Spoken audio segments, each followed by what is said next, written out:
Dari 13 shadow man-nya Ronald Reagan, 8 masih segar walaupun usianya sudah di atas 70 tahunan dan bahkan ada yang di atas 80 tahun. Dan ke-8-8-nya dalam 1 minggu ini intens sekali datang ke West Wing, ke Gedung Putih menghadap Trump. Master plan mereka sangat melegenda, yaitu mendesain jatuhnya Uni Soviet atau USSR, dan berhasil. Tidak ada yang tahu grand plan mereka, sampai cara mengeksekusi mereka juga tidak ada yang tahu. Hingga 3 dekade setelah itu baru file mereka dibuka oleh negara Amerika. Saya membacanya, membahasnya panjang, berkali-kali bahkan sampai menjadi referensi berpikir saya. Walaupun sudah lama, tapi benar, ini keren, asli keren. Kembali ke Trump, rupanya 5 bulan ke depan di Amerika memang waktu yang sangat pendek bagi administrasi kabinetnya Trump. Saat ini ada 2 front yang mereka hadapi. Front kubu Partai Demokrat yang mengajukan lawan Trump, yaitu dengan Joe Biden yang didukung oleh globalis di dalam negeri, dan Trump berperang dengan China, the great power, atas nama negara superpower pengendali dunia. Menariknya, globalis yang di dalam hal ini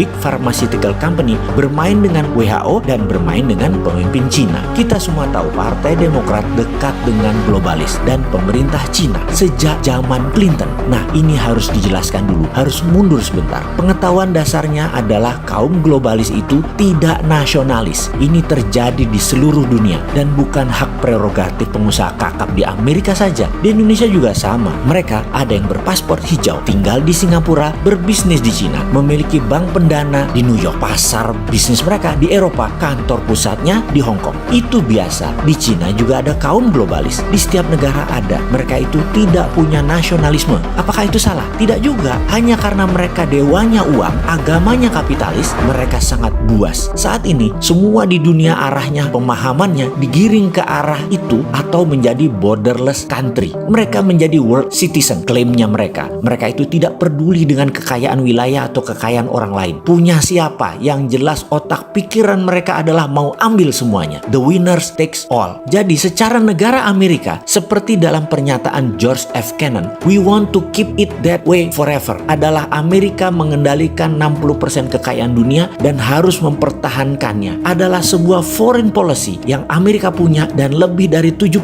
tahun di tangan Amerika, di mana Amerika itu ingin berkuasa 1000 tahun lagi. Cina ternyata punya ambisi yang sama. Dunia mau di belt, diikat menjadi satu arah menghadap Beijing semuanya. Ini ada dalam manifesto di tahun 2017 setelah menyelesaikan Malacca Dilemma di tahun 2011. Kemudian BRI atau Belt Road Initiative tahun 2013, puncaknya obor di tahun 2017. Dalam keputusan besar di rapat Partai Komunis Cina plus menjadikan Xi Jinping presiden Cina seumur hidup. Amerika di bawah Trump yang nasionalis berhadapan dengan Xi Jinping yang nasionalis. Dan inilah awal terjadinya di tahun 2017, tepatnya Oktober, rapat Partai Komunis Cina tersebut, dan sejak tahun 2018 dunia memasuki ketegangan baru. Trade war yang memulai semua perang hingga saat ini. Trump mulai gebuk dengan strategi tarik dolar dari luar Amerika. Kemudian perusahaan di luar Amerika ditarik balik ke negaranya dan mulai menendang globalis untuk tidak bergantung dalam global supply chain management di luar hegemoni Amerika. Di belakang Trump, pebisnis incumbent, pengusaha oil and gas, kontraktor pertahanan, dan Yahudi Maryland. Yahudinya Zabatai juga, yang memang kebanyakan adalah redneck, rasis, nasionalis, dan nasionalis garis keras Amerika lainnya. Catatan, Yahudi Zabatai satu lagi namanya Yahudi Baltimore, tapi mereka itu di Partai Demokrat dan kebanyakan mereka globalis yang bersama Wall Street. Mengingat catatan sejarah lagi, setelah Reagan yang dilanjutkan dengan Presiden Bush senior masih memegang mandat Partai Republik, Amerika masih negara dengan era Cold War strategi. Ketika Clinton jadi presiden, dia berusia 47 tahun ketika menjabat. Dia adalah presiden yang sangat muda usianya, sangat rebel, pemberontakan baru, booming ekonomi, dan inilah masa emasnya kaum globalis seperti Bill Gates, Steve Jobs, dan lain sebagainya mulai menapak. Ingat ya, mereka itu seumuran semua. Mereka lahir di awal tahun 50-an, generasi baby boomers. Disinilah globalis Wall Street terbentuk baru, kekuatan baru tercipta. Dan ketika Bush Junior jadi presiden, walaupun Republikan, namun dia adalah anak silver spoon golden plater, anak manja yang tidak paham bernegara, yang sangat bergantung pada wakil presidennya Dick Cheney, yang terlalu swasta karena beliau berasal dari dunia oil and gas. Kaum globalis makin menjadi-jadi di Wall Street. Globalis meledak menguasai dunia, memuncak ketika Obama jadi presiden. Globalis ini 80% mempunyai support sistem manufaktur mereka di Cina. Karena itu Partai Demokrat secara alami dekat dengan pemimpin Cina saat ini, Xi Jinping. Pertanyaan berikutnya, kenapa Cina? Ingat, di tahun 1989 Cina mulai maju dan tahun 90-an, 10 tahun setelah Cina membangun dasar fondasi manufaktur industrinya, Cina baru ngegas. Itulah tahun Clinton berkuasa. Bagaimana Cina ngegas? 10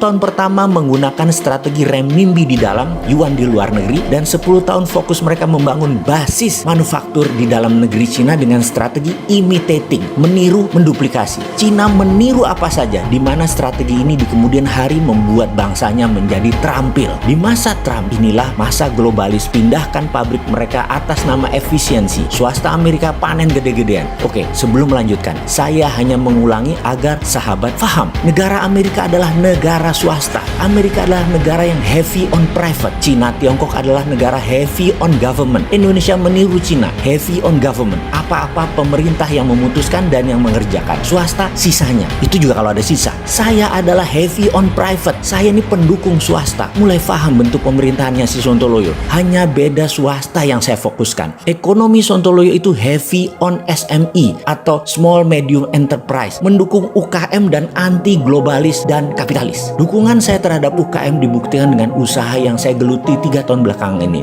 Oke, balik sebentar belajar sejarah untuk membuktikan Amerika negara swasta. Ketika tahun 1900, kapitalis dan globalis di Amerika itu nama-namanya seperti Vanderbilt, Andrew Carnegie, Rockefeller, Jean Paul Getty, JP Morgan, dan banyak nama-nama yang sampai sekarang organisasi mereka masih hidup, bisnisnya menggurita dan sangat besar. Kekayaan mereka kalau dijumlahkan lebih banyak dari kekayaan Federal Reserve, Bank Sentral Amerika. Beberapa kali kas negara kosong diisi oleh pihak swasta. Contoh yang paling faktual adalah ketika Filipina meminta kemerdekaan dari Spanyol. Spanyol minta dana kompensasi senilai 20 billion dolar nilai uang masa itu. Filipina minta Amerika uang tebusan untuk membail out. Amerika tidak punya uang, lalu meminta Andrew Carnegie untuk bayarin. Lalu di tahun 1945, di situ baru pemerintah Amerika kuat keuangan negaranya. Dan strateginya itu ada lagi yang banyak dituliskan dan jadi acuan akademisi kaum MMT. Strategi inilah yang saya akan ajukan ke pemerintah kalau saya ditanya apa bisa membantu negara di saat COVID seperti saat ini. Uang di pemerintah tekor,